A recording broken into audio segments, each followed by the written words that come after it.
Hola, qué gusto que nos acompañes. Nos encontramos más unidos a través de esta transmisión del segundo día de la Convención Nacional de Coppel 2021. Espero hayan disfrutado del concierto de ayer por la noche. Hemos recibido muchos comentarios de nuestros colaboradores y colaboradoras que fue bellísimo y espectacular. El día de hoy iniciaremos también con un evento extraordinario y muy relevante. Una conferencia magistral dirigida por el reconocido periodista y escritor argentino Andrés Oppenheimer, a quien tenemos ya listo desde su casa en Miami, Florida, en los Estados Unidos. Y una vez concluida su presentación, tendremos una sesión de preguntas y respuestas con nuestro expositor, bajo la moderación de Nelson Amparán, a quien cedo el uso de la voz.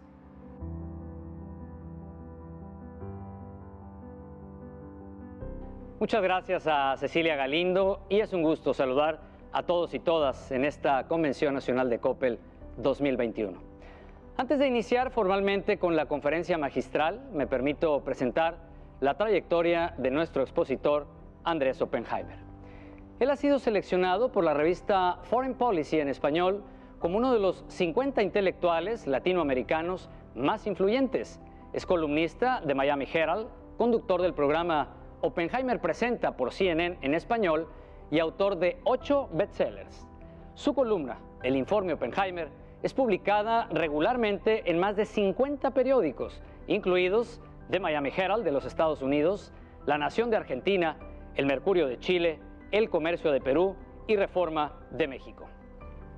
Oppenheimer fue coganador del premio Pulitzer en 1987 junto con el equipo de Miami Herald, que descubrió el escándalo Irán-Contras y fue distinguido con los 2 premios más prestigiosos del periodismo de habla hispana, el premio Ortega y Gasset del periódico El País de España en 1993 y el premio Rey de España, otorgado por la agencia EFE y el Rey de España en el 2001. También ganó el premio María Moores Cabot de la Universidad de Columbia en 1998, el premio Overseas Press Club Award del Overseas Press Club de Washington, D.C. en el 2002 y el premio Emmy Suncoast de la Academia Nacional de Televisión, Artes y Ciencias de Estados Unidos en el 2005. Nacido en Buenos Aires, Argentina, inició sus estudios en la Universidad de Buenos Aires y se mudó a los Estados Unidos en 1976 con una beca del World Press Institute para seguir sus estudios en Macalester College de St. Paul, Minnesota. En 1978 obtuvo su maestría en periodismo de la Universidad de Columbia en Nueva York. Ha recibido doctorados honoris causa de la Universidad Galileo de Guatemala en el 2004, la Universidad Sabio de Bolivia en el 2011 y la Universidad ESAN de Perú en el 2014. Fue jefe de corresponsalía de Miami Herald en México, Colombia y Centroamérica. Anteriormente trabajó en 5 años en The Associated Press en Nueva York y ha colaborado en The New York Times, The Washington Post, The New Republic, CBS News y la BBC de Londres. Ha entrevistado, entre otros, a Donald Trump, Barack Obama, Hugo Chávez, Daniel Ortega y Bill Gates, y casi todos los presidentes latinoamericanos. Su nuevo libro, Sálvese quien pueda, sobre el futuro del trabajo en la era de la automatización, ha sido el bestseller de no ficción número 1 en México, Argentina y varios otros países. Sus libros anteriores sobre la innovación, la educación, la competitividad y la corrupción incluyen Crear o Morir, La Esperanza de América Latina y Las 5 claves de la innovación. Basta de historias, otro de sus libros, La obsesión latinoamericana con el pasado y las 12 claves del futuro. Cuentos chinos, El engaño de Washington, La mentira populista y La esperanza de América Latina. Y Ojos vendados, Estados Unidos y el negocio de la corrupción en América Latina. Sus libros han sido publicados en español, inglés, portugués y japonés. Damos una muy cordial bienvenida a Andrés Oppenheimer. Muchas gracias, Nelson. Muchísimas gracias por esta generosa presentación. Muchísimas gracias al Grupo Coppel por invitarme a estar con ustedes en esta Convención Nacional número 43 del Grupo Coppel y poder compartir un poco con ustedes lo que aprendí en estos últimos años haciendo mis investigaciones para escribir estos libros más recientes que escribí sobre el futuro del trabajo, de nuestros trabajos, de los trabajos de nuestros hijos en la era de la automatización, de los robots, de las computadoras inteligentes, etcétera, etcétera. Me pareció excelente en el discurso de apertura de Agustín Coppel, lo escuché y me pareció excelente lo que escuché cuando dijo de que tenemos que concentrarnos en aquellas cosas que podemos controlar y no sentarnos a esperar que se solucionen aquellas cosas que no podemos controlar. Me pareció una idea súper acertada en este momento crucial que estamos viviendo todos.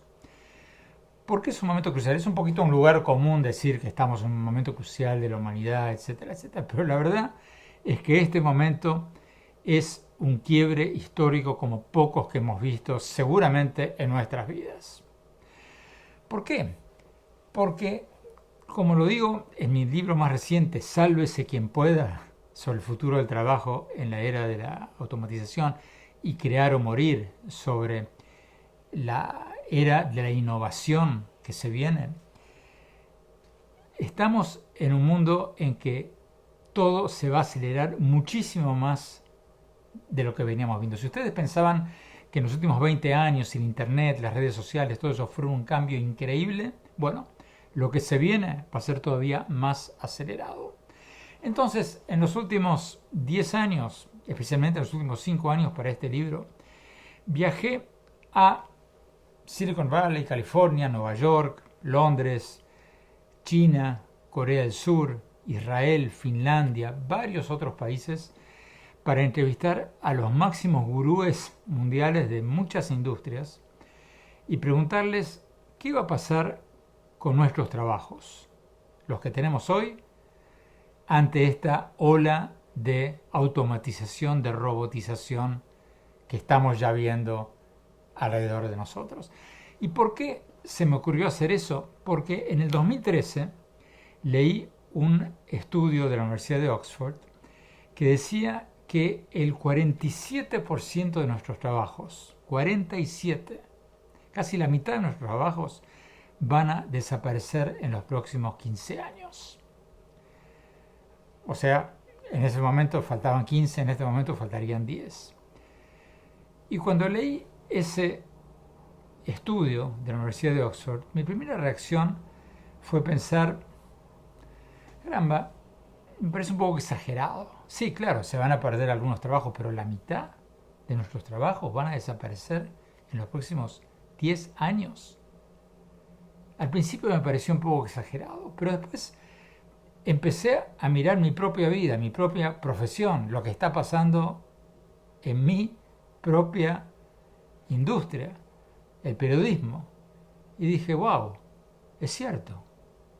¿Por qué? Porque, por ejemplo, yo en mi programa de televisión, hacía apenas 5 años, yo lo grababa con 5 cámaras y 5 camarógrafos. Y antes de eso había iluminadores. ¿Cuántos camarógrafos tengo ahora? 0. Ninguno. Hago un programa de televisión con cámaras robóticas. Un director de estudio en CNN, supongo que estará en Atlanta, me sopla al oído, mira la cámara 1, despídete de la cámara 2, empieza el nuevo segmento en la cámara 3. No hay camarógrafos, son todas cámaras robóticas. Lo mismo en mi profesión de periodista escrito. Yo soy columnista del diario Miami Herald, de Reforma, del Norte, de varios otros periódicos. Y porque mi trabajo principal mi chamba principal es el Miami Herald, escribo en inglés y antes mandaba traducir mis columnas al español por internet, por email, se las mandaba a una traductora que me las mandaba traducidas al español y yo después las editaba en español, las reescribía en español. Ese proceso me tardaba unos 20 minutos. Bueno, hace 2-3 años la traductora me mandó un email que no me acuerdo si se iba de vacaciones o se había enfermado, no sé qué pasó. Avisé en el periódico, oigan, no tenemos traductora, y me dijeron, prueba el traductor automático de Google, el traductor robotizado de Google. Y yo me reí, porque anteriormente, años atrás, yo había puesto mis artículos en el traductor automático de Google y lo que salía era para matarse de risa, era ridículo. Pero lo hice y cuando vi el resultado dije, wow, no lo puedo creer. Y entonces empecé a averiguar, hablé con una ingeniera de Google y me dijo que efectivamente en los últimos 6 meses, gracias a la inteligencia artificial, habían hecho más avances en traducciones automatizadas que en los últimos 30 años. Y la columna que salió traducida por el traductor automático de Google no era perfecta, era un 95% perfecta, o un 90% perfecta, pero el hecho es que lo que me tomó reeditarla, o sea, volverla a escribir, corregirla, eran los mismos 20 minutos que me había tomado editar a la traductora. ¿Y qué pasó? Bueno, el diario decidió ahorrar ese sueldo de la traductora, o lo que le pagaban por las traducciones, y empezar a usar rutinariamente el traductor automatizado de Google. Y así en todos los trabajos alrededor mío, en las transcripciones. Yo antes hacía una entrevista a un presidente con mi grabadora, después con el iPhone, después volvía al hotel de México, de Argentina, donde estuviera, y me sentaba a transcribir la cinta, que era un trabajo súper tedioso, tardaba como 4 o 5 horas, o lo mandaba, si era una cuestión de apuro, a transcribir por un costo enorme. Hoy día, ya antes de la pandemia, me acuerdo que fui a entrevistar al presidente en Argentina y cuando salí de la Casa Rosada del Palacio Presidencial en el taxi, mandé el audio de la entrevista a una aplicación, trint.com o rev.com, una de las muchas aplicaciones que hacen transcripciones instantáneas, y a los 5 minutos o 10 minutos cuando llegué al hotel ya tenía la transcripción. Costo casi 0. Y por último, en mi chamba de escribir libros, cuando escribí este último libro, Sálvese quien pueda, estaba en México y la editorial Penguin Random House me pidió que hiciera el prólogo del audiolibro, que fuera un estudio en el DF y leyera el prólogo, para que después un actor profesional leyera el resto del libro. Dicho y hecho, voy a las 8 de la mañana al estudio en la colonia Roma, en el DF, me encuentro con el actor súper emocionado, me dijo que había leído el libro y me dijo, mira, leí tu libro y me quedé flipado, me dijo, porque yo soy un actor profesional, actúo en televisión cuando consigo roles o en cine cuando consigo roles secundarios y cuando no, leo libros. Pero esta chamba se me acabó porque ya hay una aplicación que lee libros. Yo dije, está bromeando. Y me dice, no, ven conmigo. Me lleva a una pantalla, pone mi libro en PDF, me dice, elígete un párrafo. Elijo un párrafo, aprieta un botón y sale una voz humana, no robótica, con un perfecto actor leyéndola con emoción, con entonación, con convencimiento. Y me dice, esto lo puedes hacer con cualquier acento que quieras, con acento argentino, con acento peruano, con acento mexicano, en inglés, en francés. Bueno, yo me decía, me voy a quedar sin chamba. Entonces, viendo todo esto que ocurría alrededor mío, que es como una revolución silenciosa, que no nos damos cuenta, pero que está pasando a todos, a los abogados, a los contadores, a los trabajadores manufactureros, a todos. Pasa que ocurre tan lentamente que no nos damos cuenta, o tan rápidamente que ya hemos perdido la capacidad de asombro. Aparece una de estas aplicaciones y dijimos, wow, qué bárbaro. Y a los 3 días ya la tomamos como algo totalmente usual. Pero me di cuenta que esto ya está pasando alrededor mío y que está pasando alrededor de todos. Entonces, como primera parte para ese libro, me fui a Londres, a la Universidad de Oxford, a entrevistar a los autores de este estudio. Y a partir de ahí empecé a entrevistar a los máximos gurúes mundiales, a los máximos futurólogos mundiales, que están estudiando el futuro de las tiendas, el futuro de los bancos, el futuro de los abogados, el futuro de los contadores, el futuro de los periodistas, el futuro de los trabajadores en las fábricas, etcétera, etcétera, etcétera, y ver qué es lo que nos espera en cada una de nuestras ocupaciones. Entonces, permítanme compartir con ustedes qué aprendí hablando con todos estos futurólogos sobre qué tenemos que hacer nosotros, cada uno en su ocupación, para montarnos en la cresta de esta ola tecnológica y no ser arrastrados por ella. Y también me han contado que muchísimos de los miles de colaboradores del grupo Coppel son jóvenes que tienen niños o estudiantes jóvenes en un momento que tienen que decidir qué hacer con sus vidas.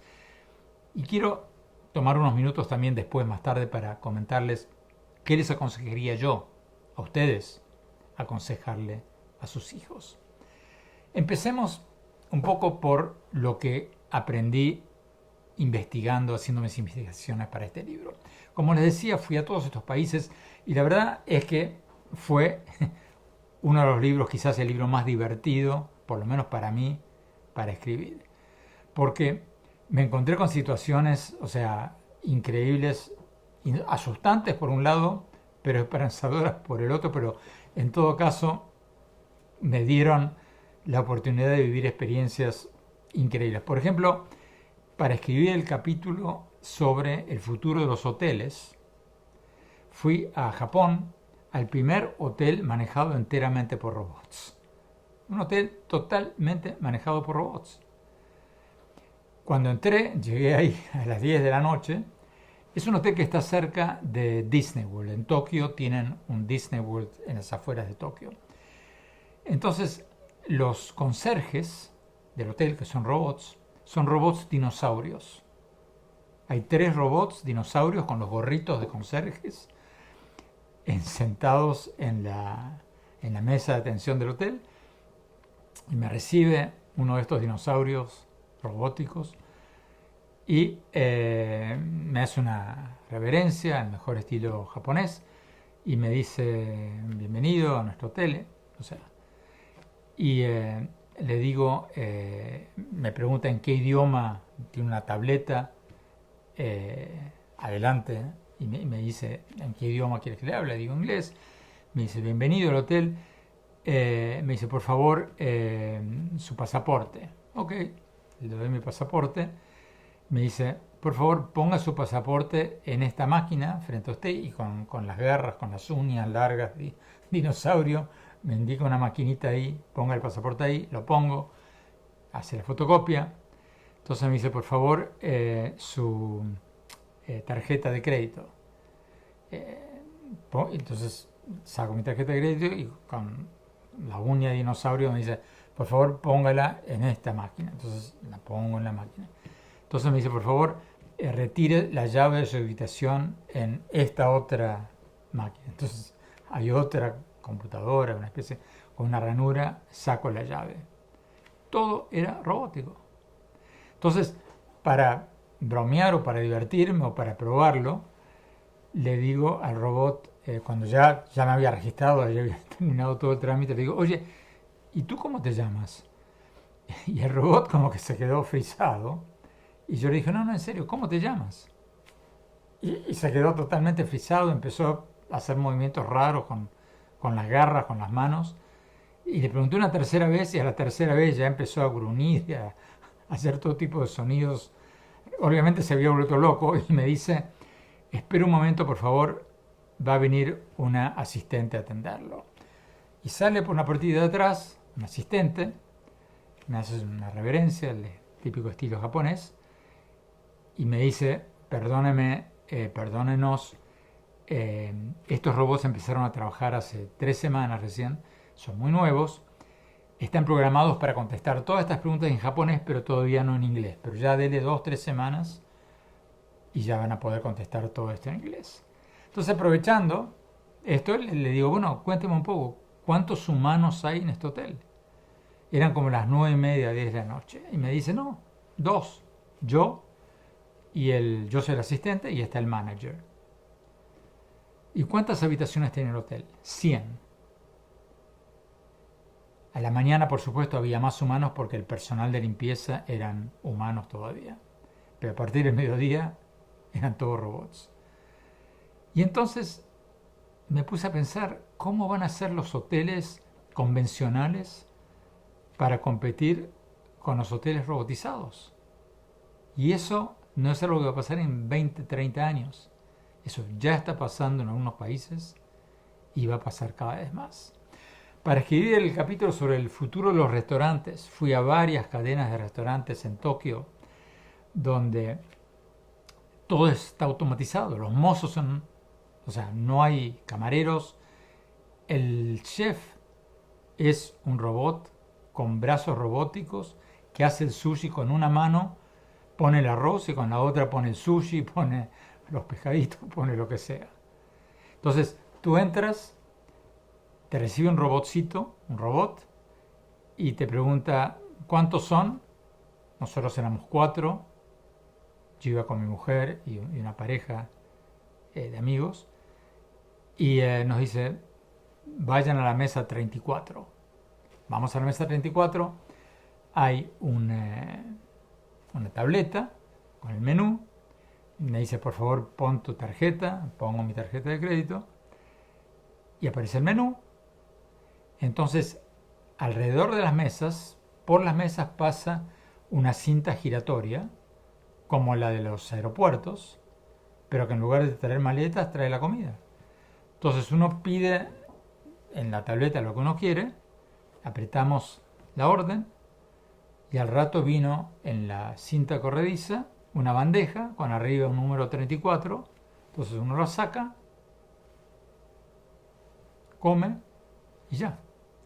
Y ya hay cada vez más cadenas de sushi en Japón que están totalmente automatizadas. Y la comida era bastante buena. Uno pensaría que no, pero como tiene mucho movimiento y son más baratas, muchísima gente va a comer a estas cadenas automatizadas y la comida entonces es bastante fresca. Para investigar el capítulo que escribí sobre el futuro de los maestros, de las maestras, entrevisté al profesor Einstein. El profesor Einstein es un robotcito así de chiquitito que te enseña matemática, física y química. Y lo hace muchísimo mejor que cualquier maestra. ¿Por qué? Porque tiene una paciencia ilimitada. O sea, tú le pides al profesor Einstein que te explique la regla de 3. Y el robotcito te explica la regla de 3, oralmente. Tú le dices, profesor, perdón, pero no lo entiendo.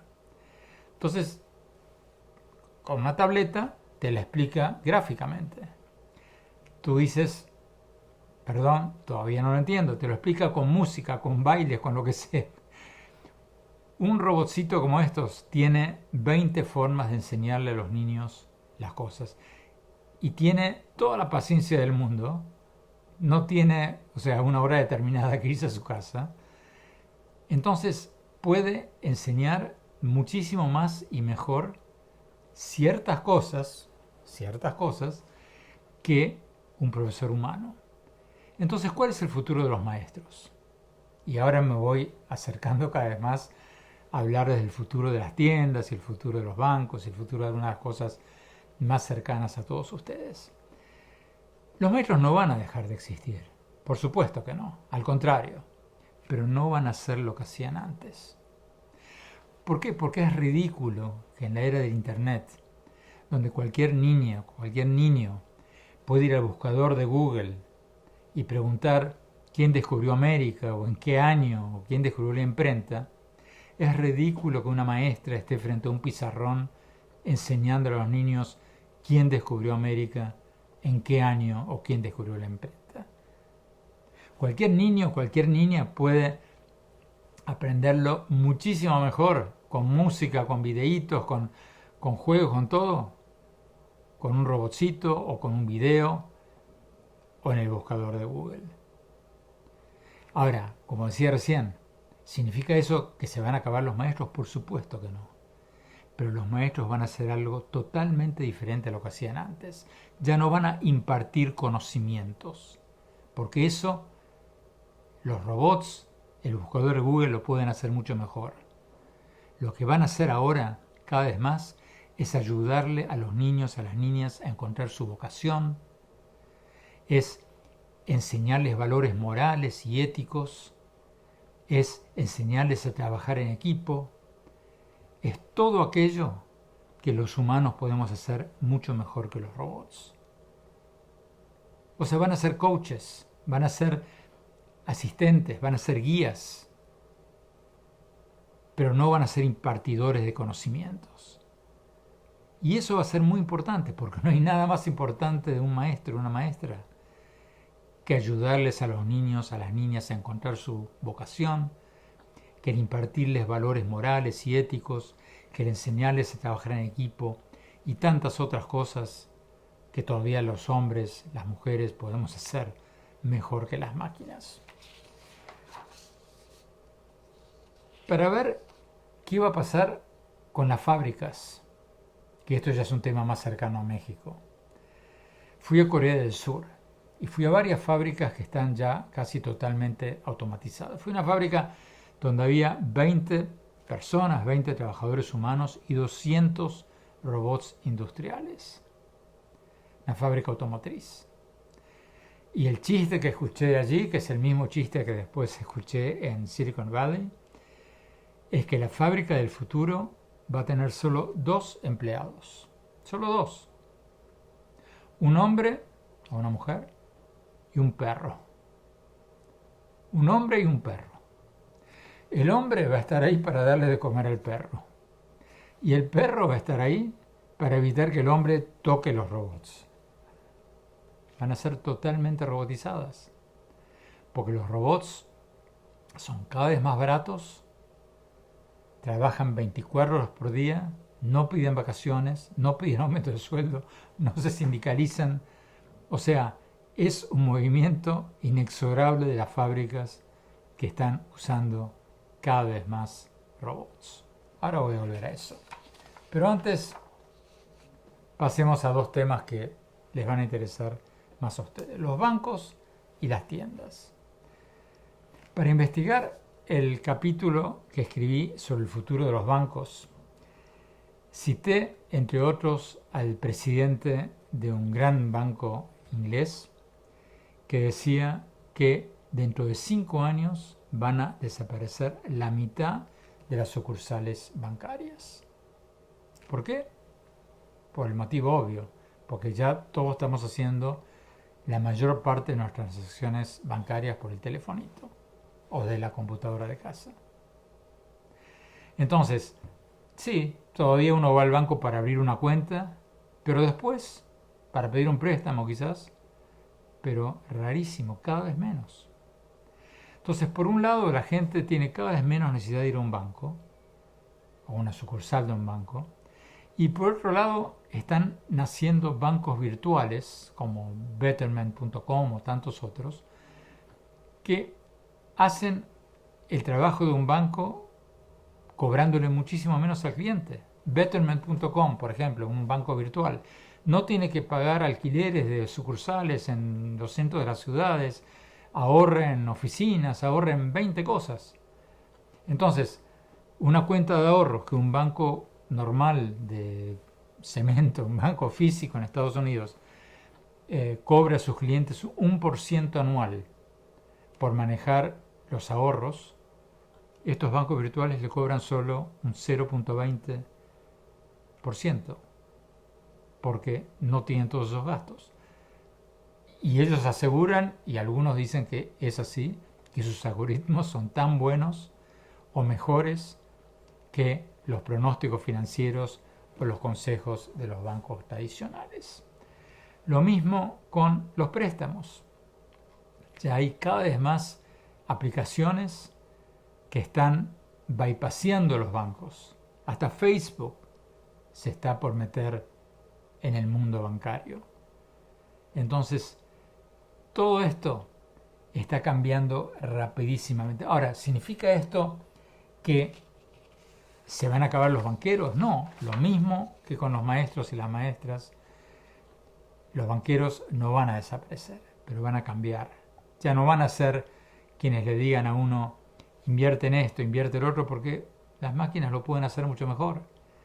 pero sí van a poder trabajar en nichos en que las computadoras todavía y por bastante tiempo no van a poder hacerlo. Ejemplo clarísimo, las computadoras pueden barrer toda la información publicada, pero no pueden adivinar el futuro. Si alguien quiere invertir en bienes raíces en Monterrey, una computadora puede barrer toda la información sobre todo lo que se planea y todo lo que se ha hecho y todo eso. Pero no hay nada como un banquero o una banquera de carne y hueso que pueda ir a un lugar, mirar el vecindario y estimar cuánto vale esa propiedad. Porque eso está en el futuro, eso no está escrito. Y como eso, mil cosas. Y por supuesto, el banquero o la banquera puede tener un contacto personal con el cliente que las máquinas no pueden tener. Muchos trabajos bancarios van a desaparecer en las sucursales, pero muchos otros se van a sumar. ¿Qué van a tener que hacer los bancos tradicionales para poder competir con los bancos virtuales y las nuevas tecnologías? Bueno, para usar el término que usó Agustín Coppel en su plática inicial de esta conferencia, van a tener que ser más ágiles, más tecnológicos y al mismo tiempo ofrecer servicios más personalizados. Para averiguar sobre el futuro de las tiendas, ya vamos al punto que más le va a interesar, fui a Silicon Valley, a San José, a California, y visité, entre otros lugares, una tienda de artículos del hogar enorme, Lowe's, es como Home Depot, no sé si hay Lowe's en México, pero es una de las tiendas más grandes, a ver cómo funcionaban los robots vendedores que ya tienen en las tiendas de Lowe's. Y ahí me encontré con un robot en un pasillo de como tamaño humano, como 1,70 m, era como una torre blanca, con una tableta en el pecho y una en la espalda, la cabeza, pero después como me enteré hablando con el fundador de la empresa de robots, de estos robots vendedores, no le pusieron brazos ni piernas, le pusieron rueditas en los pies, porque tenían miedo que si le ponían brazos y piernas, alguna persona se iba a asustar. O sea, uno está caminando por el pasillo y de repente se encuentra con un robot de estos, con las manos, todo eso, tenía miedo que alguien tuviera un infarto. Entonces los hicieron casi humanos, de tamaño humano, con la cabeza, pero sin brazos. Y con una tableta delante y una atrás. Entonces tú te acercas y el robot te pregunta en qué idioma quieres hablar, tú le dices el idioma, entonces te pregunta en qué te puedo ayudar. Entonces tú le dices, busco yo le puse una lamparita, un bombillo de 40 vatios.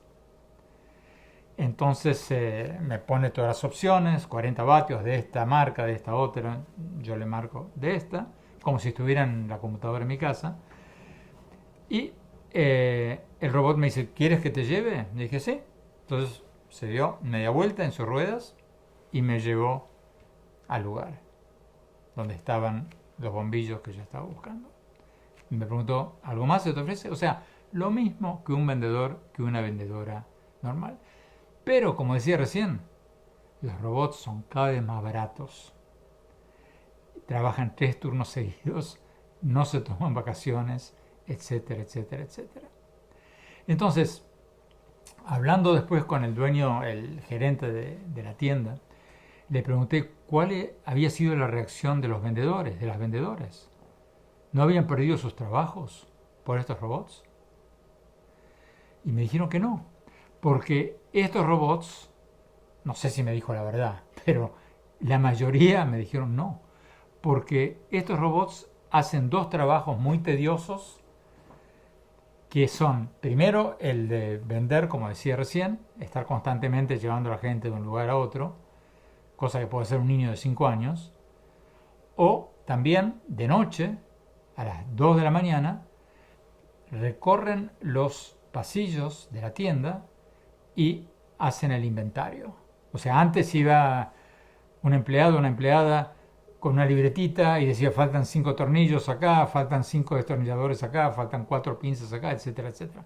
Ahora a las 2 de la mañana el robot recorre los pasillos con sus sensores, pasa por todos los artículos y inmediatamente su computadora registra todo lo que hay y todo lo que falta.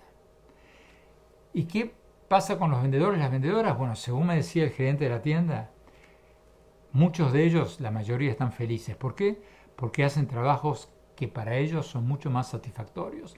La mayoría de los vendedores, me decía el gerente de la tienda, son gente que le gusta el trabajo manual, gente que le gusta el trabajo de la casa, gente que le gusta arreglar cosas, etcétera, etcétera. Y han pasado de ser vendedores a asesores de ventas, que es algo muy diferente. El asesor de ventas es alguien que cuando viene el cliente y el cliente quiere, por ejemplo, cambiar el grifo de la cocina, le aconseja cómo hacerlo. Mira, haces esto, haces lo otro, usas esto, usas lo otro. Pero la misión del asesor de ventas es ayudar al cliente, no necesariamente enchufarle un producto de entrada como un vendedor, sino ayudarle y crear lealtad del cliente. Que el cliente vaya allí porque sabe que lo que antes era un vendedor, lo que hoy es un asesor de ventas, va a poder ayudarle a resolver su problema. Es un trabajo mucho más jerarquizado y mejor pago. Entonces me decía el gerente que los vendedores y las vendedoras que estaban haciendo eso estaban felices, porque su trabajo actual era mucho más interesante, mucho más satisfactorio y, por supuesto, mejor pago del que tenían antes. Entonces, ¿significa esto que las tiendas físicas van a desaparecer? No, por supuesto que no. Las tiendas no van a desaparecer por completo, aunque muchas más de las ventas del grupo Coppel y de otras grandes tiendas van a ser virtuales y cada vez menos van a ser físicas. Pero no van a desaparecer las tiendas. ¿Qué va a pasar con los vendedores? Bueno, va a pasar lo mismo que pasa y que va a pasar con los maestros y con los banqueros. Van a tener que hacer algo diferente a lo que hacían antes. En el caso de los vendedores, como decíamos recién, van a pasar a ser asesores de ventas. Y eso ya está pasando. Por ejemplo, una empresa que ya lo viene haciendo desde antes de la pandemia, desde antes que se aceleraran todas estas tendencias al teletrabajo, a la telemedicina, a la teleeducación, etcétera, etcétera. Apple. Si tú vas a una tienda de Apple, como muchos de ustedes habrán ido, los vendedores no se llaman vendedores, los llaman genios. Cuando llegas te van a decir, te va a atender tal genio. Y son asesores de ventas. Te ayudan, son chavas que les gusta todo esto de los telefonitos y todo eso. Y más que venderte una cosa, te van a asesorar en qué es lo que más necesitas y lo que más te va a ayudar. Entonces, mirando todo esto que les acabo de contar con una visión panorámica, dando un paso atrás y preguntando, bueno, ¿qué significa esto? ¿Qué tenemos que hacer en términos generales, todos nosotros, para montarnos en la cresta de la ola de este tsunami tecnológico y no ser arrastrados por ella? Bueno, en primer lugar, yo creo que tenemos que enfrentar todo esto con una buena dosis de optimismo. Aunque parezca mentira, yo soy un tecno-optimista. Yo creo que todo esto va a ser a la larga para bien. ¿Por qué? Porque siempre ha sido así. Miren, históricamente, a lo largo de la historia, la tecnología siempre creó más trabajos de los que eliminó. Siempre. Fíjense lo que pasó en la Revolución Industrial, hace 200 años. En la Revolución Industrial se crearon los telares, la máquina telar a vapor, mecánica. Los trabajadores de los telares manuales pusieron el grito en el cielo, se fueron a la huelga. Hay un movimiento muy conocido históricamente, los luditas, que hicieron una huelga general en Inglaterra diciendo: esta máquina infernal va a dejar sin trabajo a miles de tejedoras y trabajadores de los telares. Esto es un desastre, va a provocar un desempleo impresionante. ¿Y qué pasó? La máquina de coser mecánica abarató muchísimo el precio de la ropa. Eso hizo que la gente tuviera más ingresos disponibles para comprar más ropa y todo otro tipo de cosas. Eso creó la necesidad de más ingenieros textiles, diseñadores, expertos en colores, negocios de ropa, etcétera, etcétera, etcétera. Al final del día hubo muchísimos más trabajadores textiles de los que había en la era de los telares manuales. Lo mismo pasó con los autos. Cuando Henry Ford empezó a crear el auto producido en serie, los fabricantes de carretas pusieron el grito en el cielo y dijeron: esto es terrible, esto va a provocar un desempleo impresionante, nos vamos a quedar sin trabajo los que fabricamos carretas, los que hacen herraduras para los caballos, los que cuidan los caballos. Esto va a crear un desempleo espantoso. Bueno, pasó exactamente lo contrario. El auto producido en serie creó la necesidad de fábricas automotrices que emplearon a millones de personas, talleres mecánicos, crearon la necesidad de caminos, puentes, etcétera, etcétera, etcétera. Hoy día hay muchísima más gente trabajando en la industria del transporte de la que había en la era de las carretas. Y como esos ejemplos, 1000.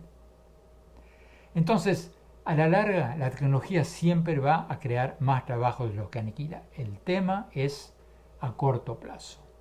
A corto plazo tenemos que ponernos las pilas y capacitarnos para hacer los nuevos trabajos que crean las nuevas tecnologías. Porque si no nos capacitamos, entonces sí, nos quedamos fuera de juego. Pero yo soy optimista. Yo soy optimista porque en base a lo que pasó hasta ahora en la historia de la humanidad, los nuevos trabajos son cada vez mejor pagos, y aunque todos nos quejemos de que trabajamos como burros, de que trabajamos demasiado, de que la vida es demasiado agitada, etcétera, etcétera, si miramos las cosas con perspectiva histórica, nosotros trabajamos mucho menos que nuestros antepasados. Tenemos 2 días por semana libres, cosa que es una cosa muy reciente en la historia de la humanidad. Antes había un día en la época bíblica y antes de eso no había ni un día. Cuando éramos cazadores y recolectores, estábamos todo el día cazando, no teníamos descanso. Entonces, no es para asustarse, es para ponerse las pilas. Entonces, concretamente, ¿qué tenemos que hacer? En mis libros, en mi último libro, yo doy 12 claves sobre cómo adaptarnos a este nuevo tsunami tecnológico. Pero quiero compartir con ustedes 4 de ellos que me parecen, por lo menos para el caso de México, los más importantes. Primero, tenemos que crear una cultura familiar y nacional de la educación. ¿Por qué? Porque lo que ha hecho que los países asiáticos crezcan y reduzcan la pobreza tanto más que nosotros en América Latina es que ellos tienen una obsesión con la educación. Tienen una obsesión familiar y nacional con la educación. Les cuento una anécdota. Hace unos años en China, en Pekín, fui a ver uno de los miles de institutos privados que ellos tienen, nocturnos, donde van los chavos, las chavas a estudiar de noche. Y se me pusieron los pelos de punta por lo que vi. Eran las 9:30 de la noche. El director de este instituto privado me llevaba por las aulas y yo le dije: a ver, vayamos, si me permiten, invíteme a ver este aula. La elegí yo para que no me llevaran a un aula modelo donde estaban todos los estudiantes modelos. O sea, elegí yo el aula. Fuimos y empecé a ver la clase y vi una escena que nunca me voy a olvidar porque sintetiza la diferencia entre lo que está pasando en Asia y lo que está pasando en América Latina. Eran las 9:30 de la noche. Estaban los niños en sus uniformes escolares con los que se habían despertado a las 6:30 de la mañana. Y en el aula estaban en las primeras 2 filas los chavos, las chavas de 13, 14 años. Adelante una maestra, una profesora con un pizarrón, como lo mismo en nuestras escuelas. Después, atrás de ellos, de las primeras filas de ellos, había como 4 o 5 hileras de pupitres vacíos y en el fondo estaban los abuelos y las abuelas haciendo crucigramas, leyendo, dormitando.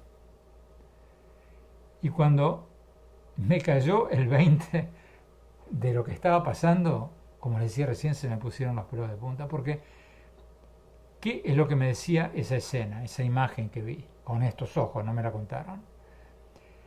Eso significa que en China y en casi todos los países asiáticos que tienen esta obsesión familiar con la educación, toda la familia invierte todo su dinero y todo su tiempo en la educación de sus hijos.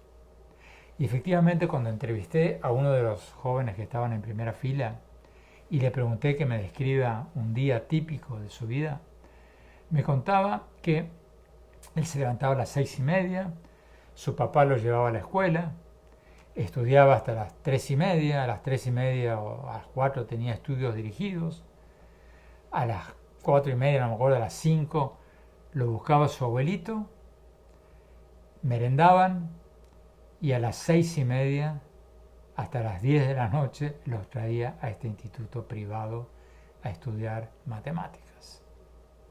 Y yo le pregunté a este joven, oye, ¿y por qué?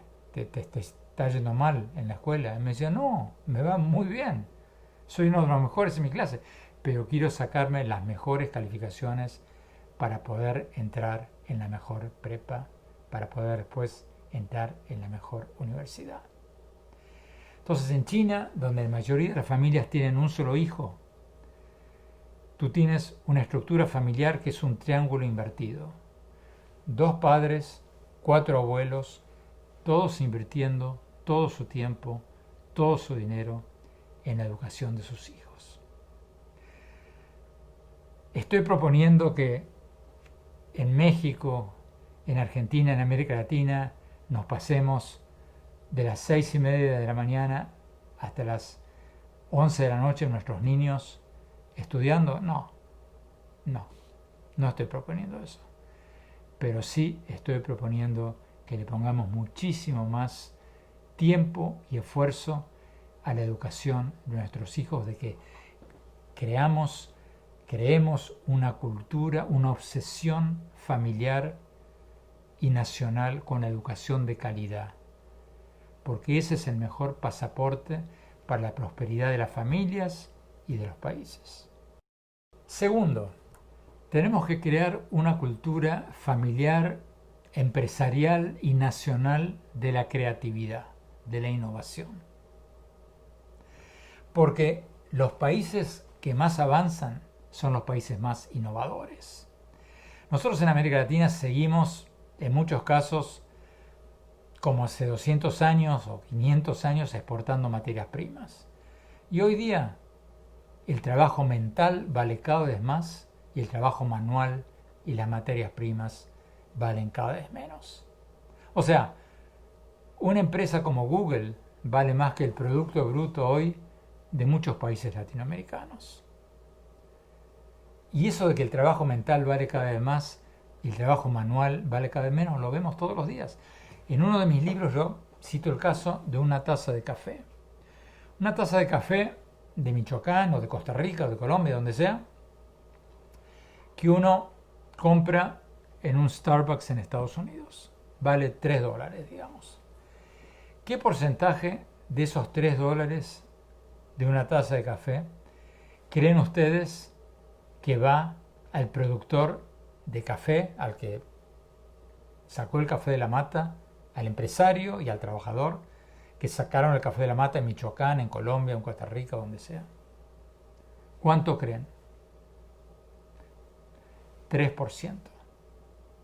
El 97% del valor de esos $3 de una taza de café que uno compra en un Starbucks en Estados Unidos van al que hizo la ingeniería genética del café, al que hizo el branding, el marketing, la distribución, todo lo que tiene que ver con la economía del conocimiento. El acto en sí de sacar el café de la mata y ponerle en una bolsa trae apenas el 3%. Entonces la pregunta que tenemos que hacernos todos como países es de qué lado de la ecuación queremos estar. Queremos estar entre los países que producen el 93% de esa taza de café, que producen innovación, creatividad, o entre los países que producen un 3% del valor de esa taza de café. Y lo mismo con todo lo demás. Para ese mismo libro que escribí hace unos años, hice el experimento con una camisa Ralph Lauren, la típica camisa del polista de manga corta. Fui a una tienda de Miami, costaba $85. Carísima. Le pregunté, averigüé quién la produce, tenía una etiqueta atrás que decía producida en Perú, made in Perú. Di con el fabricante y le pregunté qué porcentaje de esa polo que compré en Miami regresó a ti. 8%. El 92% de lo que yo pagué por esa polo de Ralph Lauren en una tienda de Miami va al ingeniero textil que hizo el producto, al experto en colores que inventó el color, al diseñador que hizo el polito, al equipo de marketing que hizo el marketing, al equipo de branding, etcétera, etcétera, etcétera. O sea, el 92% fue a todo lo que tiene que ver con la economía del conocimiento, con la innovación, con la creatividad, y solo el 8% fue al trabajo manual. Entonces tenemos que crear una cultura de la innovación. ¿Y cómo se hace eso? Bueno, hay formas de hacerlo, creando una cultura de veneración por los innovadores y las innovadoras. ¿Y cómo se hace eso? De 1000 maneras. Con premios, con reconocimiento social, con atención de los medios al ganador, la ganadora de la Olimpiada de Matemáticas, no ponerlo en la página de atrás de los periódicos, en las páginas culturales, ponerlos en primera plana, convertirlos en ídolos. ¿Por qué? Porque todos nuestros chavos, todas nuestras chavas, todos nuestros jóvenes en América Latina quieren ser el próximo Messi y todas las chavas quieren ser la próxima Shakira. Y yo no tengo nada en contra de Messi, me encanta. Pero tenemos que crear una cultura de veneración para los innovadores y las innovadoras, para que cada vez más niños quieran ser el próximo Mario Molina y no solo quieran ser el próximo Chicharito. Y para eso hace falta de crear una cultura de veneración por los innovadores. Eso es lo que uno ve en Silicon Valley, eso es lo que uno ve en todos los centros de innovación. Allí la mayoría de la gente quiere ser el próximo Bill Gates, quiere ser el próximo Mark Zuckerberg, quiere ser el próximo inventor de un nuevo producto. Y eso hace que cada vez más gente siga ese camino y lo sea. Tenemos que crear una cultura de veneración, de glorificación de los innovadores. Y eso vale también dentro de las empresas. Fíjense ustedes lo que ha pasado con las empresas que no han innovado. Kodak. Muchos de ustedes, los que tienen cierta edad, se acordarán de Kodak. Una empresa emblemática en la fotografía. Era la empresa de fotografía durante más de un siglo. Bueno, en 1988, Kodak tenía 130 años de vida y 145.000 empleados. Y se fue a la bancarrota por no innovar y meterse de lleno en la fotografía digital. ¿Y quién desplazó a Kodak con sus 145.000 empleados? Instagram, una empresita de 13 empleados que se metió en la fotografía digital. Y lo mismo pasó con Blockbuster. ¿Se acuerdan de Blockbuster? La empresa que vende videos, alquila videos. Bueno, Blockbuster, por no innovar y por no meterse en el streaming, se fue a la bancarrota en el 2013, después de tener 60.000 empleados en su mejor momento. ¿Y quién desplazó a Blockbuster? Netflix. Netflix, una empresita que tenía 30 empleados, mató a Blockbuster cuando empezó a distribuir películas por streaming. Entonces, hay que crear una cultura de la innovación, no solo a nivel nacional, sino a nivel empresarial, cada uno dentro de nuestras empresas. Porque las empresas que no innovan, no se reinventan constantemente, corren el riesgo de terminar como Kodak o como Blockbuster o como tantas otras. Y finalmente, tercero, y termino con esto porque nos estamos quedando sin tiempo y quiero dejar un tiempito para preguntas y respuestas, sobre todo para hablar de los jóvenes y qué les aconsejo a los jóvenes. Tenemos que crear una cultura de tolerancia social con el fracaso individual. ¿A qué me refiero? Que en América Latina nosotros crucificamos a los que fracasan, entre comillas. Y a mí una de las cosas que más me llamó la atención en todos estos lugares innovadores, creativos, es que no solo no crucifican a los que fracasan, sino que los aplauden. Ejemplo, en Silicon Valley, hablando con los chavos, las chavas, todos me decían cuando les preguntaba, ¿y tú a qué te dedicas? Todos ellos voluntariamente me decían, bueno, hice 3 empresitas, startups, 3 ideas, fracasé, no me funcionaron, pero ahora estoy trabajando en esta y otra, en que me va muy bien por este y otro motivo. O sea, ellos mismos dicen, nosotros en América Latina escondemos nuestros fracasos, entre comillas. O sea, lo que menos queremos es que alguien se entere, allá es todo lo contrario. ¿Por qué? Porque tienen muy metido en su cultura y en su cabeza de que no hay éxito que no sea el resultado de una larga cadena de fracasos. Y miren, yo en décadas de entrevistar a algunos de los empresarios más grandes del mundo, varios de los más conocidos, incluyendo a Bill Gates y a varios otros, todos ellos, ninguno de ellos me dicen, no, un día estaba caminando y eureka, se me ocurrió esta idea y me hice billonario. No, la cosa no funciona así.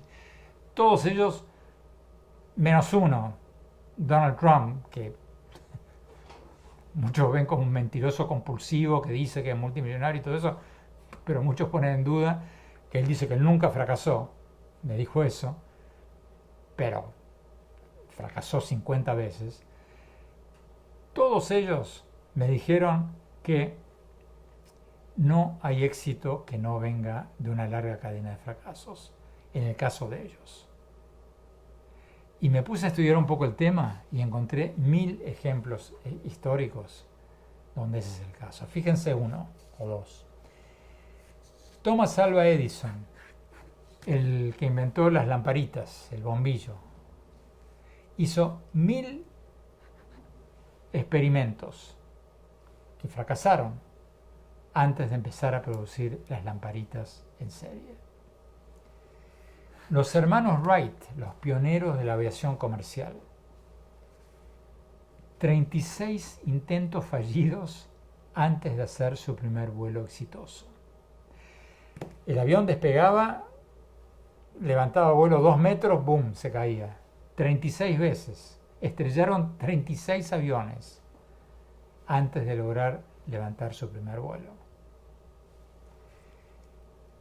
Henry Ford, el que hablábamos antes, el productor del primer auto producido en serie, ¿por qué creen ustedes que llamó a su primer prototipo el Ford T?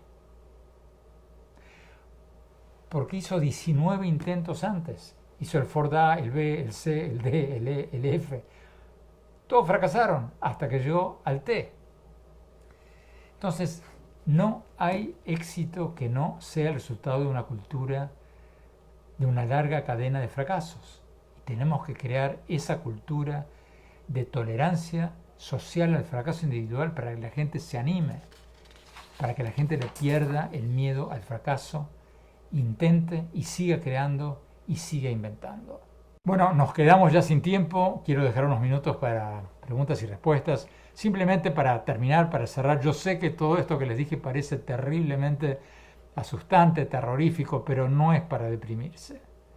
Porque como les decía antes, históricamente, les cité varios ejemplos, les puedo citar muchísimo más, la tecnología siempre termina creando más trabajos, mejores trabajos y trabajos mejor pagos de los que elimina. Por supuesto que la tecnología, cuando se crearon los telares mecánicos, aniquiló trabajos de los telares manuales. Por supuesto que la tecnología, cuando se crearon los autos producidos en serie, eliminó los trabajos de quienes construían carretas. Pero se crearon muchísimo más trabajos de los que había antes, y mejores. Entonces el reto para todos nosotros es capacitarnos, cada uno en lo suyo, para ser parte de las nuevas generaciones tecnológicas y no quedarnos entre quienes se quedaron sin chamba por seguir aferrados a sus trabajos en los telares manuales o en las carretas. Porque, como dice aquella vieja cumbia colombiana, camarón que se duerme se lo lleva la corriente. Si nos capacitamos, nos va a ir bien y nos va a ir mejor que antes. Los dejo con eso, Nelson, para tener tiempo para preguntas y respuestas. Paso a ti. Muchísimas gracias. Muchas gracias a Andrés Oppenheimer por esta conferencia, por esta disertación sobre un tema que ha impactado como una onda expansiva a todos y todas, la digitalización, la transformación tecnológica. Así que hoy vivimos un momento muy particular de la historia y es clave pensar y planificar nuestra propia transformación, reconversión de competencias, habilidades, destrezas y conocimientos para participar de manera activa en la transformación tecnológica y cultural globales. Si les parece, iniciamos con esta sesión de preguntas que la audiencia nos ha hecho llegar, dirigidas a nuestro conferencista magistral, Andrés Oppenheimer.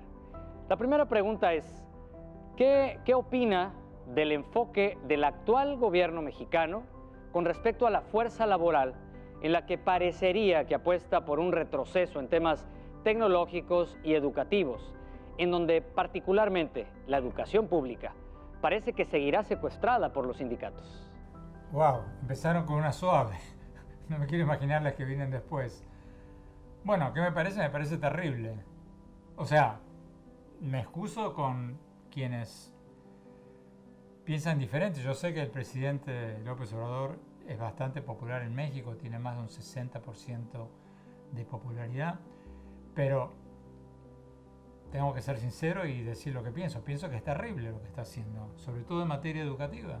Está dando marcha atrás en temas como evaluación de profesores, en temas como todo lo que tiene que ver con la meritocracia educativa, con la educación de calidad.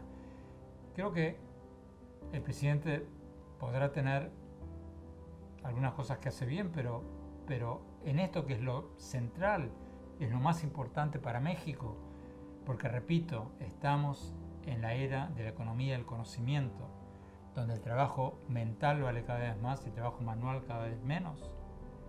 Bueno, esto va totalmente en contra de las ondas del futuro. Creo que López Obrador es un hombre demasiado obsesionado con el pasado y demasiado poco obsesionado por el futuro.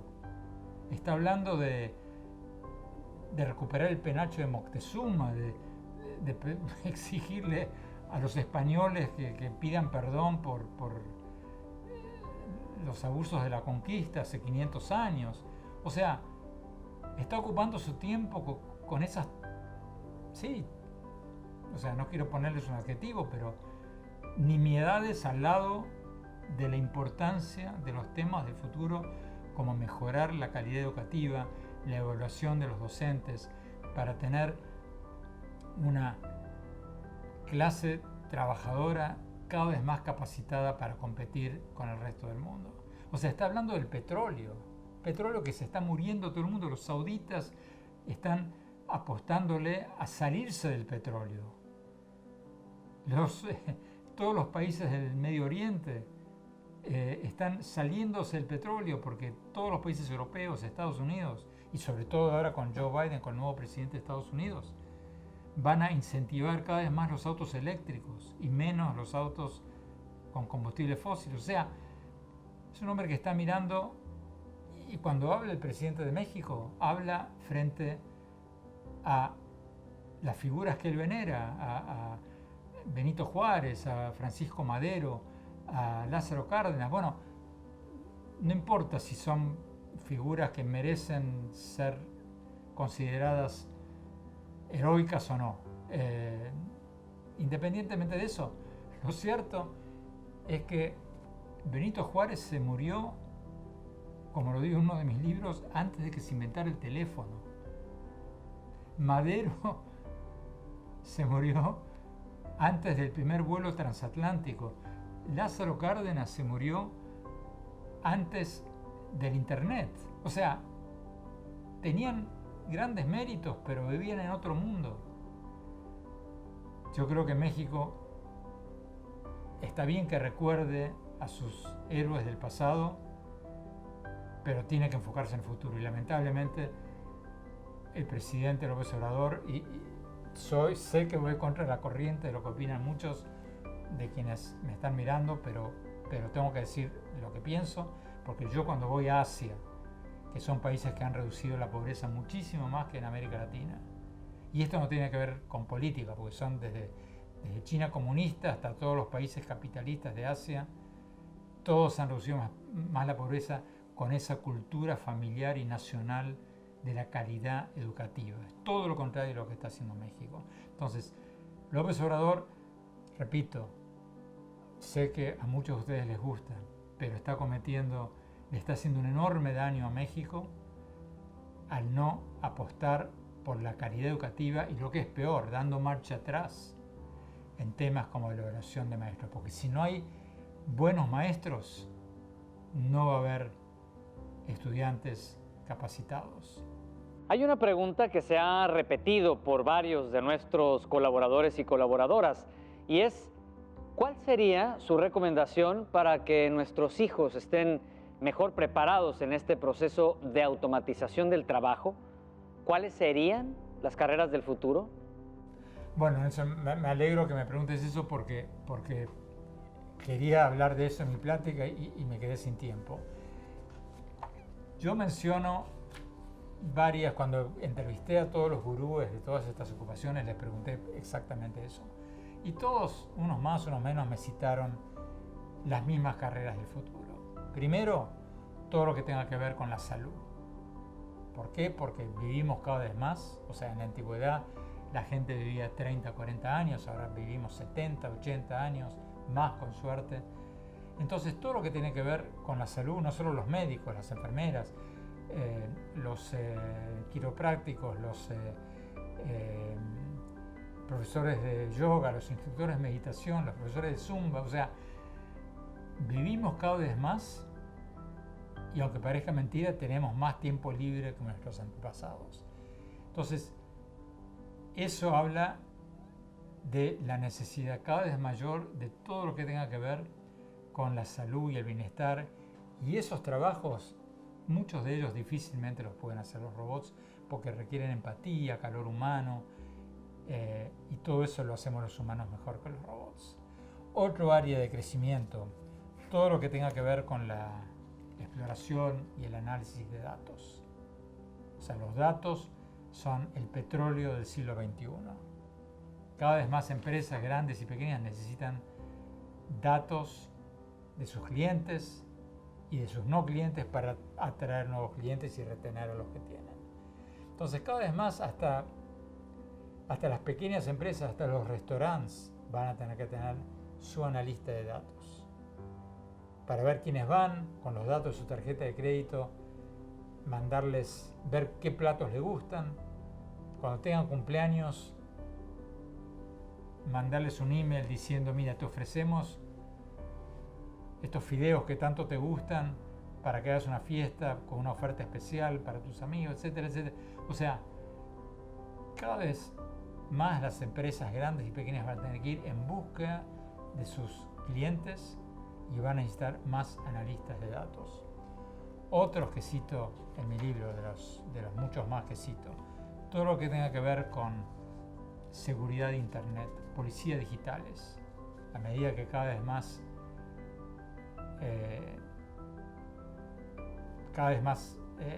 comercio se vuelca al Internet, a medida que cada vez más gente compra y vende por Internet, hay más fraude y hay más necesidad de policías digitales.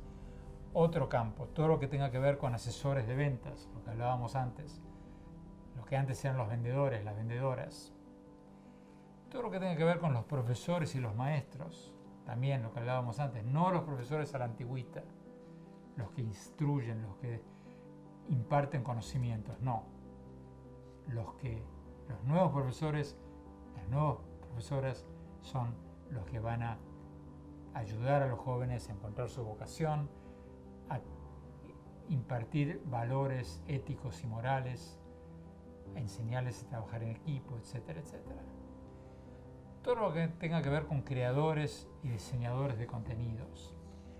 Todo lo que tenga que ver con consejeros espirituales, bueno, muchas otras cosas.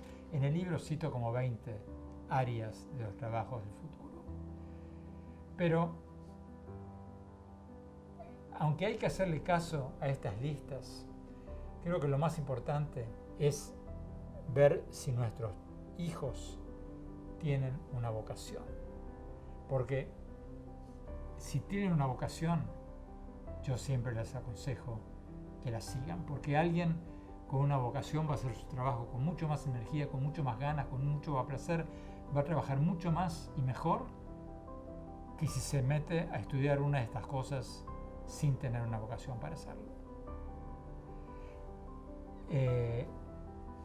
Uno de los futurólogos que entrevisté, Benjamin Pring, me decía, él como tecnólogo que es, cree en que hay que seguir una de estas carreras que recién les mencionaba.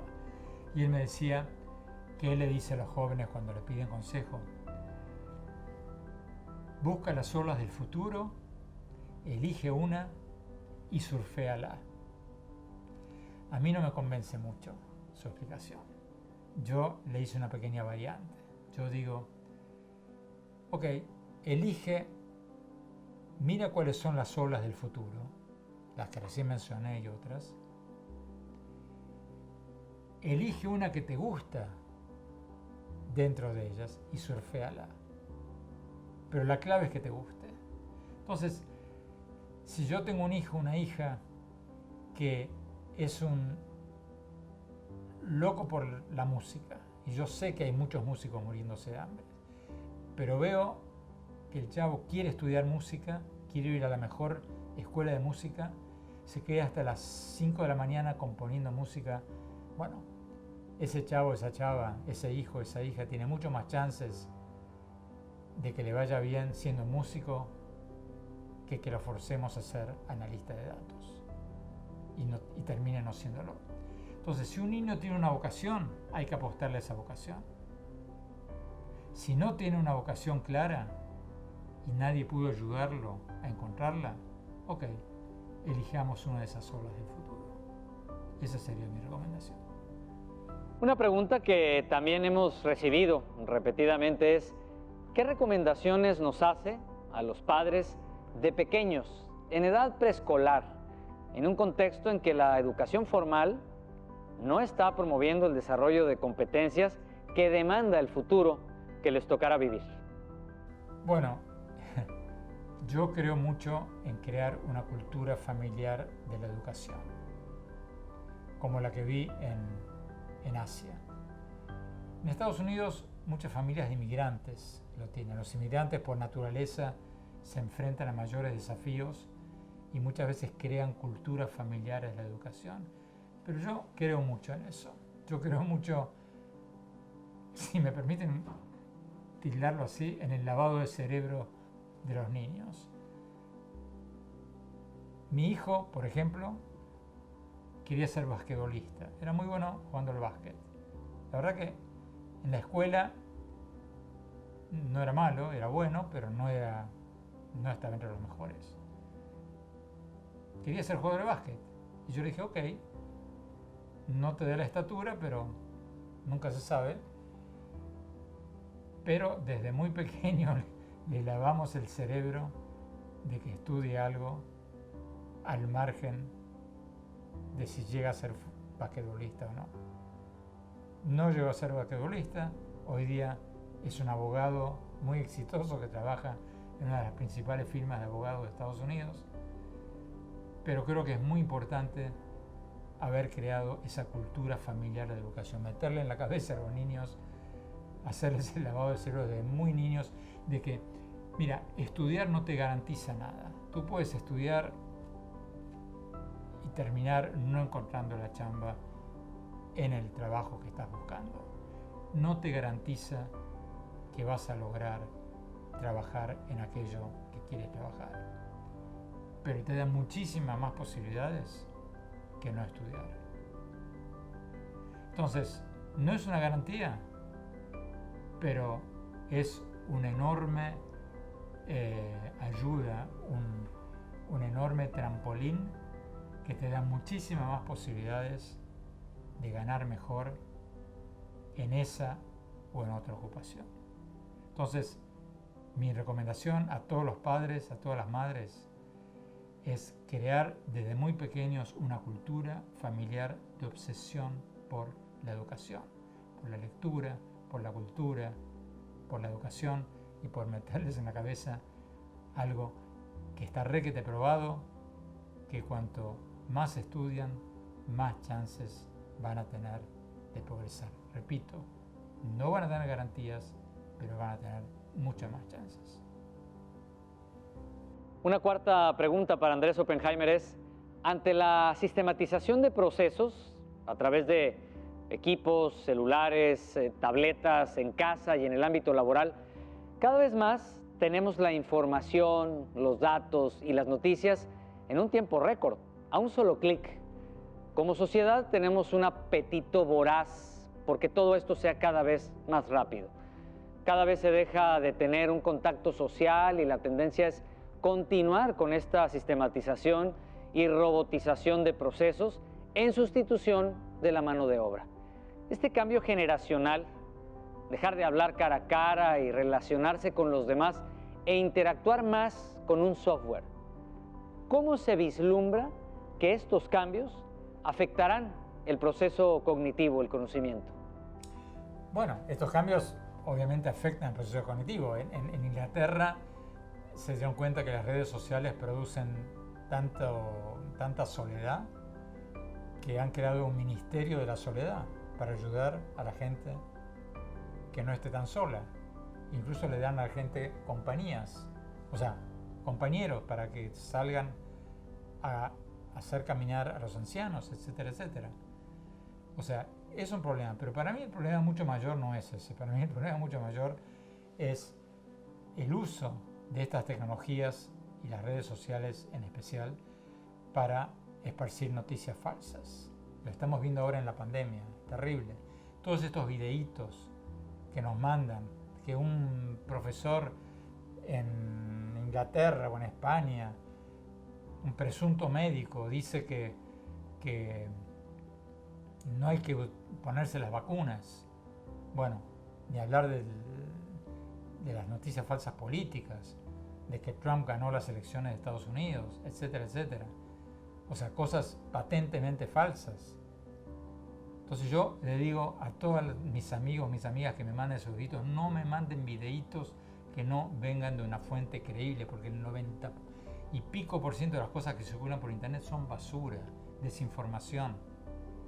Mucha de la gente que está propagando esos videitos contra las vacunas son empresas que venden vitaminas o que tienen algún otro interés o que buscan clics, porque una noticia falsa en internet tiene 6 veces más clics, más gente que entra que una noticia verdadera, según muchos estudios.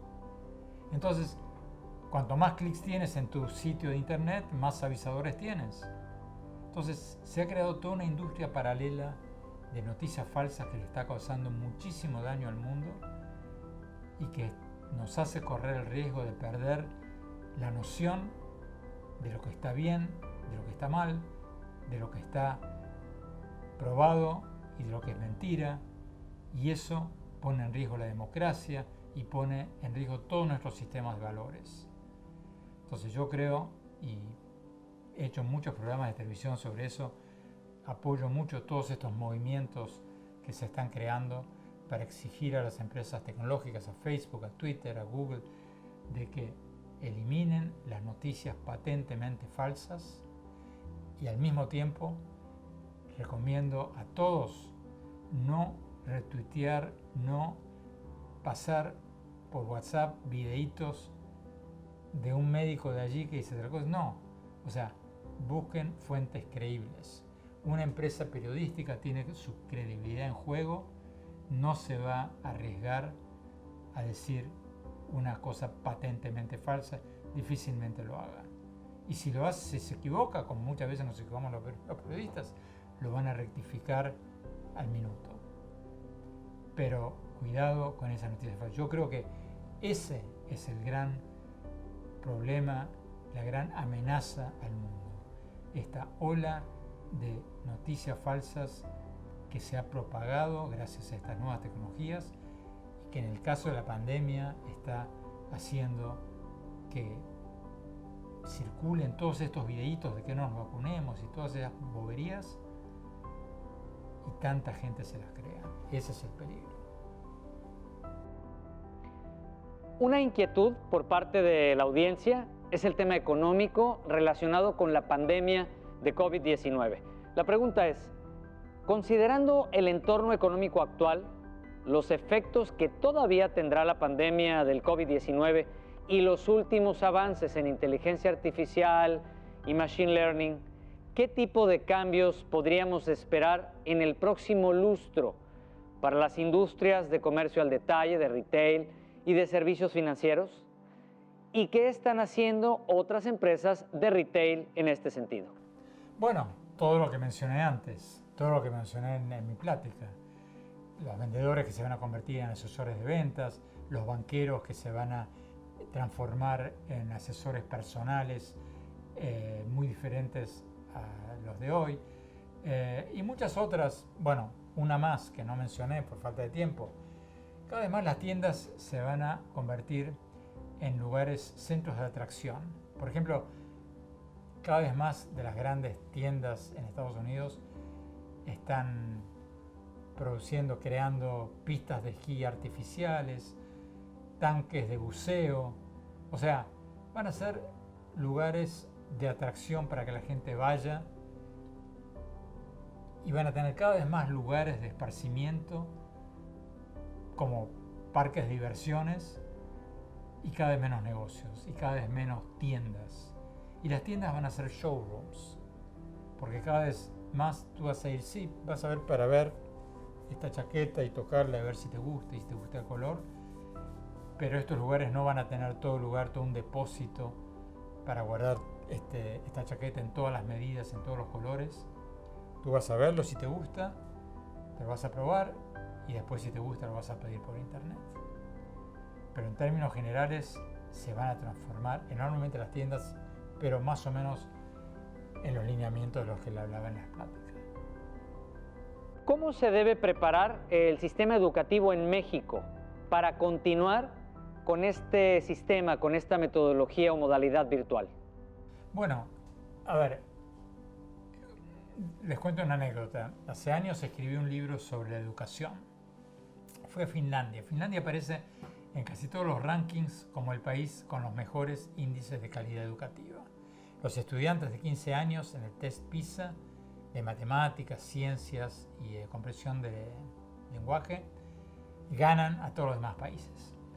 Y le pregunté a la entonces primer ministra de Finlandia, Tarja Halonen se llama, bueno, ¿cuál es el secreto de Finlandia? ¿Por qué salen primeros en todos los test educativos? Ella me dijo, tenemos 3 motivos: los maestros, los maestros y los maestros. Y ese es el tema. Por eso fui tan crítico en la pregunta anterior, o en la primera pregunta que me hiciste, Nelson, sobre lo que está haciendo México, dando marcha atrás en las evaluaciones educativas. Es lo peor que podría hacer un país, lo peor. Porque los maestros son la clave de la educación de calidad. Si los maestros no están bien instruidos, la educación va a ser cada vez peor.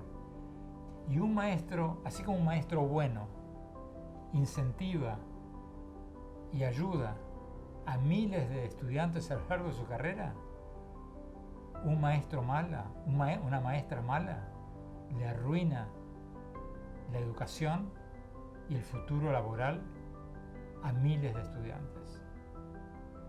Entonces, el secreto son los maestros, el secreto son las maestras. Y convertirlos en cada vez más académicamente preparados, cada vez más capacitados. Eso es lo que hay que hacer. Y México está dando marcha atrás en eso. Por eso creo yo que los empresarios mexicanos, los académicos mexicanos, todos tendrían que ponerle mucho más presión al gobierno para que mejore la calidad educativa. Porque si México no se pone las pilas en este tema, se va a quedar cada vez más atrás de sus competidores en todo el mundo. Dentro de las profesiones y oficios que aparecen como más susceptibles a ser sustituidos por procesos automatizados o inteligencia artificial, ¿considera que las funciones burocráticas o administrativas o de impartición de justicia caigan en esta lista? Sí, claro. Sí. O sea, lo que antes llamábamos los oficinistas, los trabajadores administrativos, los que llenan planillas, los que recorren los pasillos de las tiendas haciendo inventarios, eso obviamente ya está siendo reemplazado por robots, por computadoras, se va a automatizar cada vez más. Cuando le pregunté a uno de los futurólogos en Oxford cuáles son los trabajos que más rápidamente van a desaparecer, me dijo, mira, es muy fácil. Todo lo que puedes explicar fácilmente va a desaparecer. Todo lo que es más difícil de explicar no va a desaparecer. Entonces, tenemos que reorientar nuestras capacidades, reinventarnos. Entonces no es tan importante lo que sabemos, entre comillas, porque lo que sabemos cambia todo el tiempo y lo podemos googlear en internet. Lo que tenemos que capacitarnos es a resolver problemas, a entender los problemas, a tener nuevas capacidades, a trabajar en equipo, a poder leer y entender bien un texto, etcétera, etcétera, para poder acoplarnos a estos nuevos trabajos. Porque llenar planillas, hacer inventarios, eso se acabó. Así como se acabaron los periodistas que simplemente relataban en una historia el resultado electoral. En estas elecciones más recientes de Estados Unidos, todos los artículos sobre las contiendas del Congreso fueron escritas por robots, por computadoras. Porque simplemente hay una planilla en que antes de la elección poníamos en la computadora candidato González, esta es su historia, si gana, este va a ser el impacto sobre su partido, etcétera, etcétera. Y lo único que hacíamos la noche del anterior es poner un número. Ganó fulano por 49% al 48%. Apretamos un botón y ya el robot escupe todo el artículo redactado. Entonces, como decía en la plática, hablando de los maestros, que van a tener que reciclarse como coaches, hablando de los vendedores, las vendedoras que van a tener que reinventarse como asesores de ventas, los periodistas vamos a tener que reinventarnos como analistas políticos, escritores de humor, periodistas investigativos, todo menos contar los datos crudos. Eso ya lo puede hacer un robot que, repito, por enésima vez trabaja mañana, tarde y noche, no se cansa, no pide aumento de sueldo y no textea en hora de trabajo. Hoy nos damos cuenta que los robots no tienen una parte sensible que nos gusta. ¿Cuántos años considera que tendrán que pasar para que puedan ser reemplazadas las actividades humanas por robots? Bueno, hay cosas que los robots nunca van a poder, creo yo, hacer tan bien como los hombres y las mujeres.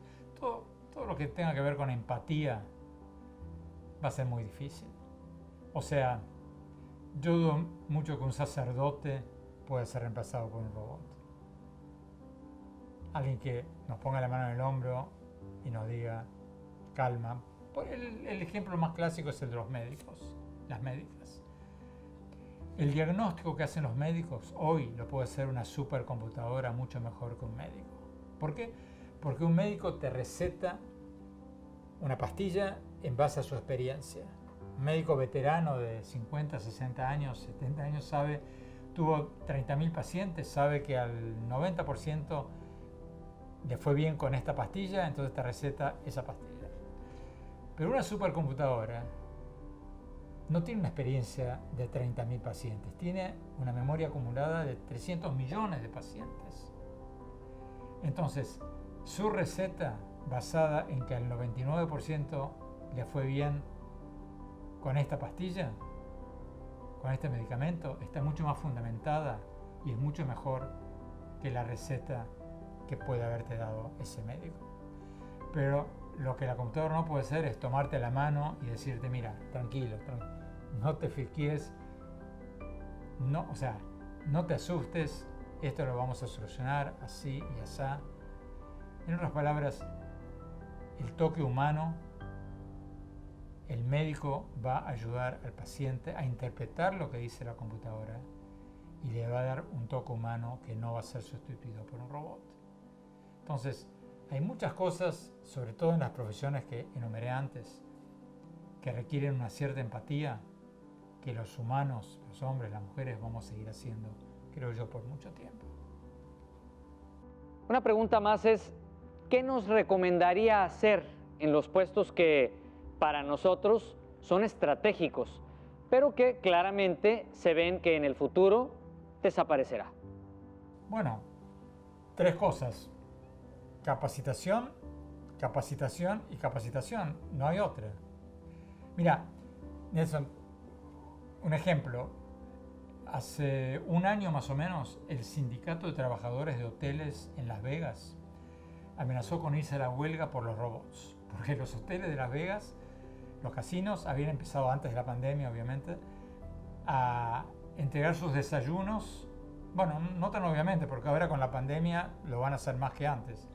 Pero habían empezado a entregar desayunos y comidas con robotcitos chiquititos, con una bandeja en la cabeza, que te llevaban el desayuno a la habitación del hotel.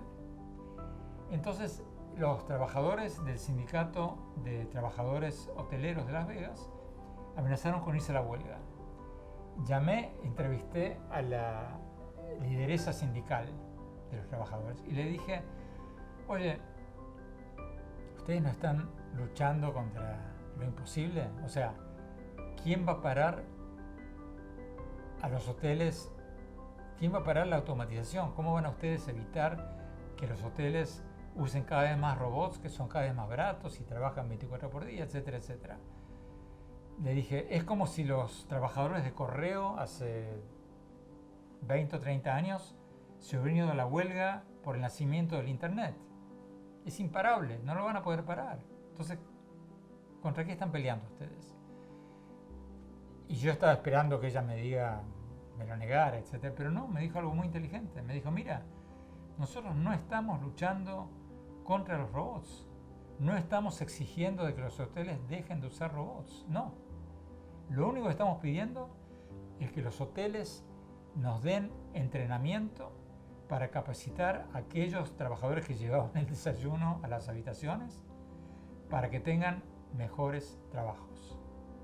Por ejemplo, si uno de estos jóvenes que llevan el desayuno es un apasionado del fútbol, que esté abajo en el lobby del hotel organizando partidos de fútbol para los huéspedes del hotel y sea una especie de conserje y haga actividades deportivas. Si una persona le gusta la cocina y quiere entrenarse en cocina, le entrenamos para que esté en la cocina. Pero nosotros no sabemos que es una batalla perdida, no podemos luchar para evitar que los hoteles usen robots. Lo que sí podemos hacer es exigir que las empresas, los hoteles, capaciten a la gente que va a perder su chamba por los robots. Me pareció una respuesta inteligente. La respuesta es capacitación, capacitación y capacitación. Un par de preguntas más. La pregunta número 10 es, ¿cuáles considera son los retos más importantes para empresas con tanta plantilla, con tantos colaboradores y que dependen en gran medida de las ventas físicas, como Coppel? Bueno, lo que dijo Agustín Coppel en su plática inaugural de esta conferencia, o sea, ser más ágiles y montarse en las nuevas tecnologías, porque no hay otras, son tendencias irreversibles. La otra opción es terminar como Kodak o como Blockbuster y tantas otras empresas que se fueron a la bancarrota por no innovar. Como les decía en la plática, camarón que se duerme se lo lleva la corriente. Por suerte, la mayoría de las empresas se tecnifican, se convierten en cada vez más ágiles y tienen cada vez más y mejores trabajos. Se puede hacer, como lo decíamos antes. Finalmente, ¿cómo podemos ayudar a nuestros colaboradores a transformar sus habilidades sin eximirlos de su responsabilidad por hacerlo de una manera personal? Bueno, haciendo lo que están haciendo y más, pero por ese camino, porque me contaban que de la Universidad Corporativa Coppel y de la prepa y de las licenciaturas que están haciendo en la empresa, bueno, ese es el camino, eso es lo que hay que hacer, eso es lo que hay que hacer cada vez más, crear una cultura empresarial de obsesión con la educación, porque eso no solo es bueno para la empresa, eso no solo permite que las empresas eviten que les pase lo que le pasó a Kodak o a Blockbuster o a tantas otras, eso es bueno para los colaboradores de la empresa, que si mañana deciden irse, por motivo que sea, esa capacitación se la llevan consigo a donde vayan a buscar chamba. O sea, es un activo para ellos, quizás hasta más que para la empresa, o para las dos partes igual. Pero yo creo que lo mejor que pueden hacer es incentivar cada vez más eso. Y después hay varias otras cosas que pueden hacer. Yo creo mucho en los premios como incentivos, premios a la creatividad, premios a la innovación, premios al colaborador que vino con la idea más brillante para solucionar un problema interno, premios a la colaboradora que vino con la mejor idea para crear un nuevo producto, para encontrar un nuevo mercado, etcétera, etcétera, etcétera. Hay muchas cosas que se pueden hacer, pero creo que van todas por ese camino. En nombre de la familia Coppel y de todos los colaboradores y colaboradoras del grupo, quiero agradecer a Andrés Oppenheimer su participación esta mañana en la Convención Nacional de Coppel 2021. Andrés, muchas gracias por tu tiempo. Espero puedas acompañarnos en otros espacios como este durante el 2021 y mucho éxito este año que apenas inicia. A todos ustedes, gracias también. Y ahora los dejo con Cecilia Galindo para continuar con el programa de la Convención Nacional de Coppel 2021. Muchas gracias, Nelson. Y ahora, como cierre de esta Convención Nacional, queremos invitar a todos y todas que nos acompañen en nuestra ya tradicional y bellísima celebración litúrgica, que en esta ocasión también tendremos bajo este formato virtual. Esta misa de acción de gracias será celebrada por el presbítero Jaime Portillo de la parroquia de Santa Inés en Culiacán, Sinaloa, y musicalizada por la Orquesta y Coro Temporal de la Sociedad Artística Sinaloense, que acompañan el programa de la liturgia de la misa con la música de grandes compositores como Mozart, Bach y Vivaldi, dirigidos por el maestro Eric Castro. A todos, gracias por seguir esta transmisión de la Convención Nacional de Coppel 2021.